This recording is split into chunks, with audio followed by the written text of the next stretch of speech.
3 toifa odamning namozi maqbul bo'lmaydi. Bironta yaxshilik osmonga ko'tarilmaydi. Qochoq qulning to xo'jayinlariga qaytib qo'lini ularning qo'llariga qo'ymagunicha, erini g'azablantirgan, norozi qilgan ayolning to eri undan rozi bo'lmagunicha va mastning to o'ziga kelmagunicha, kayf tarqamagunicha. Ibn Hibbon hamda Ibn Huzayma rivoyati.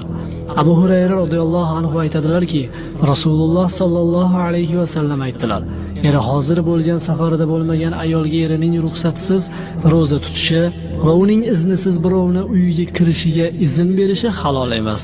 Buxoriy rivoyati. Ushbu hadis sharifdagi hukm ixtiyoriy. Nafr rozalarga taalluqli bo'lib, erining haqqi ulug' va itoati vojib bo'lgani bois undan izn so'ramay turib xotini roza tutishi mumkin emas deyilmoqda. Payg'ambar sollallohu alayhi vasallam aytdilar: agar biron bandani boshqa bir bandaga sajda qilishga buyurgan bo'lganimda, shubhasiz xotinni eriga